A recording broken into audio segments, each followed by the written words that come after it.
Olá, graça e a paz do nosso Senhor Jesus Cristo. Mais um vídeo aqui no nosso canal. Te peço para você nos ajudar seguindo, compartilhando, né? Enviando os vídeos para outras pessoas, porque isso aqui é ensino bíblico puro, né? Não é nada raso, né? Claro que são vídeos mais curtos, mas a gente procura ensinar a Bíblia como ela é. Então, se você quiser nos ajudar, por favor, clique, inscreva-se e compartilhe. E também comente. Vai ali embaixo nos comentários, comente, contribua, né? É sempre bem bacana responder os comentários. Muito bem. Hoje me perguntaram se Israel tem base bíblica para Israel ser a nação escolhida para Deus. Uma pergunta fácil e ao mesmo tempo difícil. Então veja bem, Deus escolheu Israel? Sim, Deus escolheu Israel. Israel é uma nação escolhida por Deus. Ele mesmo gerou, né, Adão, aí chegou lá na frente, ele escolheu Abraão, mandou ele sair da sua terra e deu uma nação, né, que seriam incontáveis, né, está lá na Bíblia. Então, nasceu Abraão, depois de Abraão veio Isaac, depois veio Jacó, e aí se multiplicou não apenas a descendência judaica, que é Israel, como também a descendência arábia, através de Ismael, depois Esaú, e aí, né, uma história longa que não cabe aqui colocar nesse vídeo. Muito bem. Deus escolheu Israel? Sim, escolheu. É uma escolha dele. Não há como não admitir, porque isso está na Bíblia. Inclusive, ele muda o nome de Jacó para Israel. Por que Israel foi escolhida, né? Porque Deus, assim, percebeu separar um povo, separar uma nação para adorá-lo, né? Para que ele pudesse ter um compromisso com eles. Então, por que ao longo dos anos, né, houve essa quebra dessa ideia de que Israel era uma nação escolhida? Um pouco depois, 3, 4, 5 séculos depois de Cristo, os estudiosos, né, como Irineu, Justiniano, são chamados pais da igreja, os teólogos iniciais, né, começaram a ter preocupação do judaísmo dentro da nova religião, dentro da nova visão, né? Então, né, Irineu, Justino, Tertuliano e o que mais combateu os judeus e dizendo que Israel não fazia parte mais dessa nova dispensação foi João Crisóstomo, que era um teólogo, né? E ele pregou mesmo, assim, abertamente contra os judeus. Mas pregou de púlpito, né? Chegou a um ponto né, a história registra isso, que em alguns cultos ele dizia que ele odiava os judeus, né? Então, assim, uma coisa bastante pesada. Bom, Israel é o relógio profético do Apocalipse? Sim, é. Por quê? Existem vários textos bíblicos, né, que vão nos levar a isso, e eu te convido a ler, por exemplo, Ezequiel 37, que é aquela passagem famosa do Vale dos Ossos Secos, que na minha concepção, profeticamente, aí uma análise profética, é a Deus mostrando para Israel de que ele é capaz de ressuscitar Israel, né? Ali é digamos assim, né, um simbolismo, né, assim, bem prático, bem profético, de que Deus é capaz de ressuscitar, como ele acabou, né, ressuscitando Jesus ao terceiro dia. Então, depois, né, também Isaías 2 vai falar nisso, né? Eu até estou com Isaías 2 aqui, está dizendo assim: palavra que viu Isaías, filho de Amós, a respeito de Judá e de Jerusalém, né? As duas nações naquela época ficavam ali ocupando aquelas terras, mas eram duas, né? Era uma, depois virou duas. Acontecerá que nos últimos dias que se firmará o monte da casa do Senhor no cume dos montes, falando do templo, e se elevará por cima dos outeiros e concorrerão a ele todas as nações. Observe, convergirão todas as nações. Irão muitos povos e dirão: vinde, subamos ao monte do Senhor, a casa do Deus de Jacó. Observe, para que nos ensine os seus caminhos e andemos nas suas veredas, porque de Sião, observe esse detalhe, sairá a lei e de Jerusalém a a palavra do Senhor. Né? E aí continua, né? Dizendo que vinde, ó casa de Jacó, e andemos na luz do Senhor. Então, né, tem uma palavra profética que indica que Israel é realmente tem um manto de Deus sobre aquele povo, sobre Jerusalém. Isso está na Bíblia, né? E aqui a gente vê que Deus também, né, aquela visão do Vale dos Ossos Secos, dessa ressurreição, ela também já aconteceu, né? Em 1948, depois da diáspora, que eles ficaram dispersos pelo mundo, a nação de Israel foi criada ali, né? Separaram um pedaço de terra ali em 1948 e se estabeleceu o chamado Estado de Israel. Então, houve a criação do Estado de Israel, que existe até hoje, está lá funcionando. Jerusalém é a capital turística, a capital espiritual, e Tel Aviv, a capital administrativa de Israel. Bom, então, por mais que a gente não queira, há um compromisso de Deus com Israel. Então, Deus, né, tem promessa para nós, enquanto igreja, enquanto gentios, e também para Israel, porque ele vai cumprir a palavra dele, né?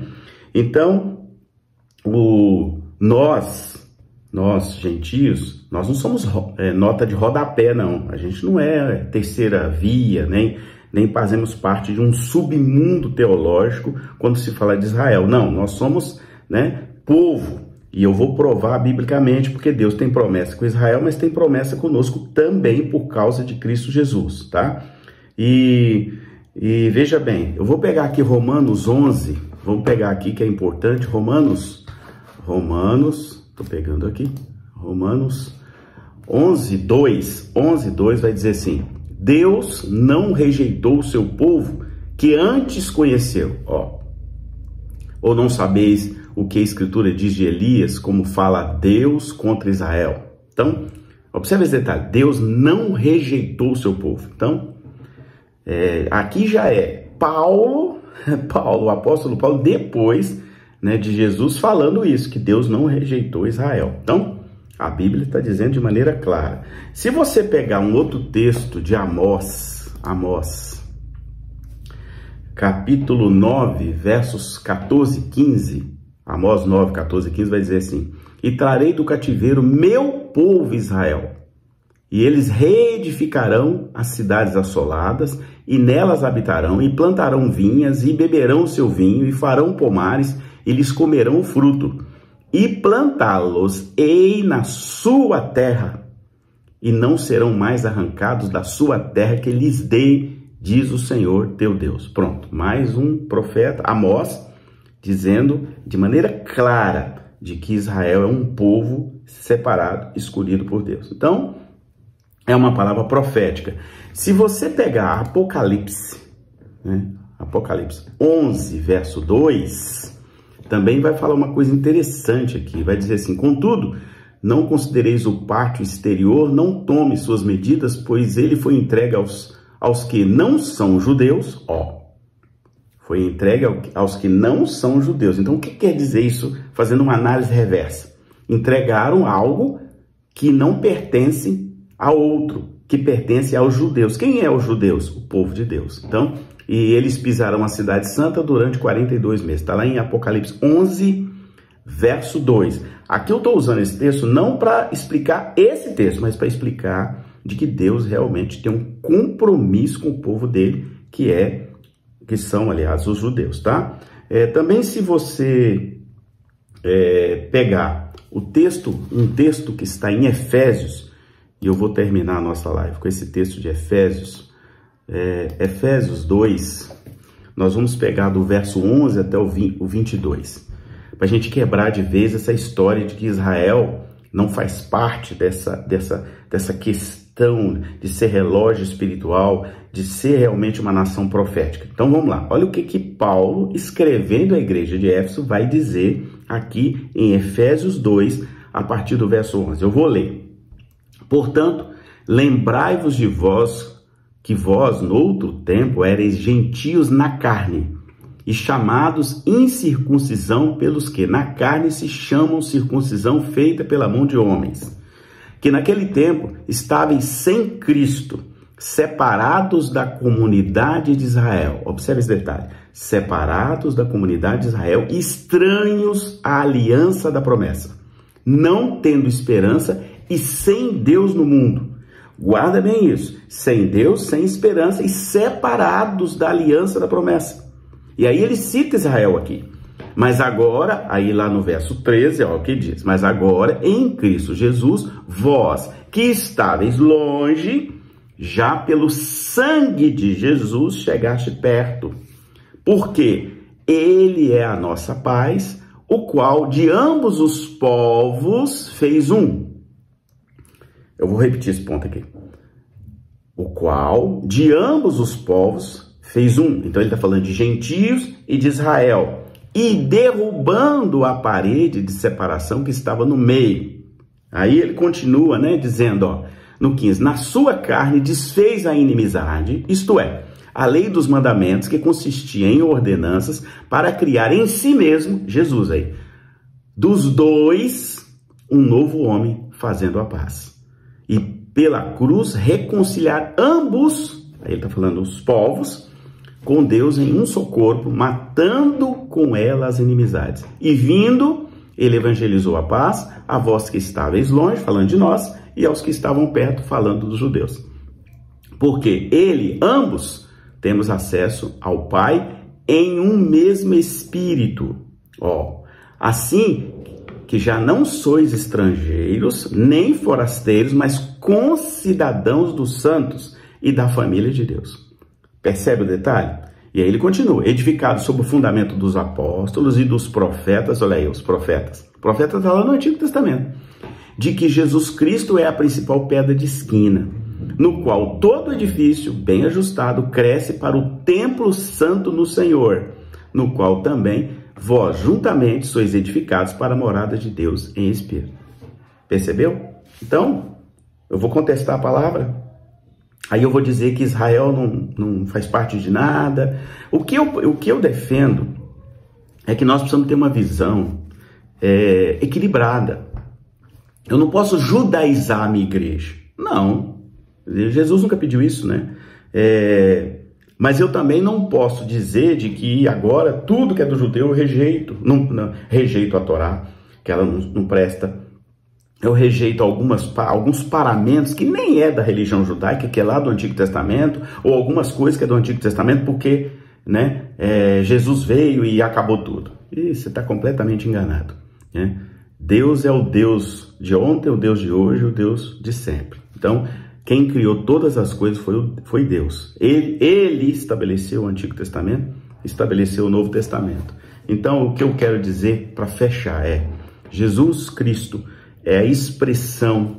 Eu até anotei isso aqui nos meus caderninhos aqui de anotação. As pessoas às vezes ficam perguntando, pastor, mas só anoto? Claro que eu anoto. Eu vou tendo as revelações de Deus, as visões proféticas, e vou anotando nos meus caderninhos aqui. Eu tenho dois, tem mais um ali. E aí, quero dizer para você que eu anotei algo aqui, que o Espírito de Deus me falou, que Jesus é a expressão exata do Pai.